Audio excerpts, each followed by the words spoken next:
Hi, I'm Kim Jamieson Hurst of Chatterbox Quilts, and today I want to talk to you about my latest vintage sewing machine acquisition.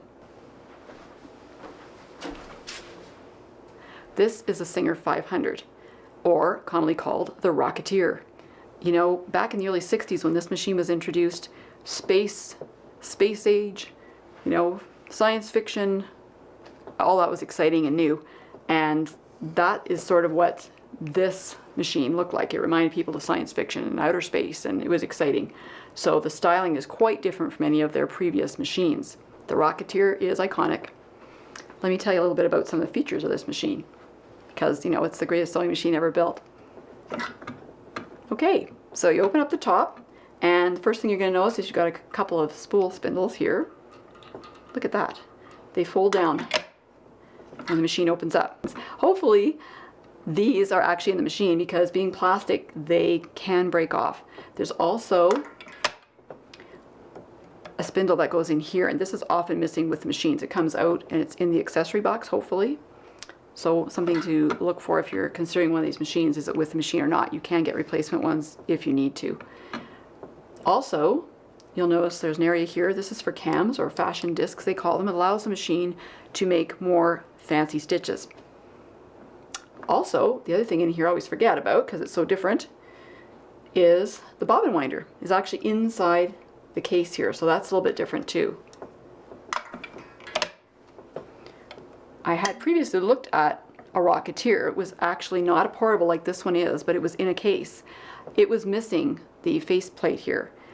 Some parts you can get for vintage sewing machines.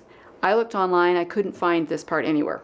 So it's rather rare. These do come off. This will come off. This will also come off as well. And sometimes if they're in cabinets and people are sewing with them, they go to put them away, they forget to close the top, and it'll break off, and that's not a good thing. If you take it off, you can tilt it back and it'll come off. That's one thing. If it breaks off, probably going to looking for another part, not that easy to find. So this actually shows you inside, there's a diagram inside that shows you how to thread this machine. And it also had an extra sort of little area through here that you could use when you're threading the machine. Debatable whether that really worked very well or not. In later issues, the manual actually tells you not to do that. Singer actually came out and told you not to bother going through this area here, because it really wasn't accomplishing what they had hoped it would, I guess, in threading the machine. And this machine is also interesting because the feed dogs on it don't drop, although you can do darning on it. What happens is, when you move this lever here to remove, the plate comes up. You can take it right off.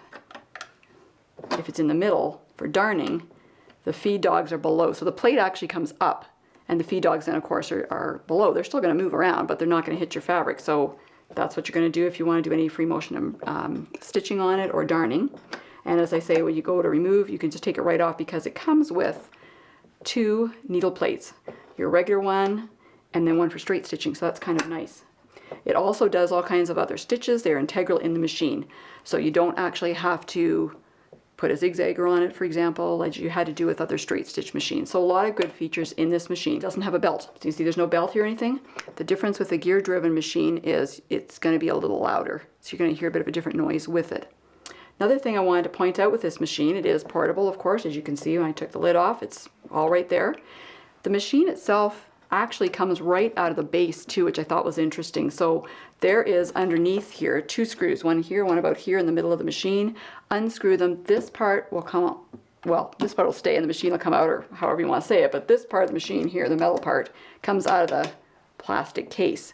And then on the bottom of the machine is another part that comes off. So you unscrew the bottom of the machine. There's a central screw. You unscrew it. It's got a drip pan in it, and that's how you get at the gears, to lubricate the gears.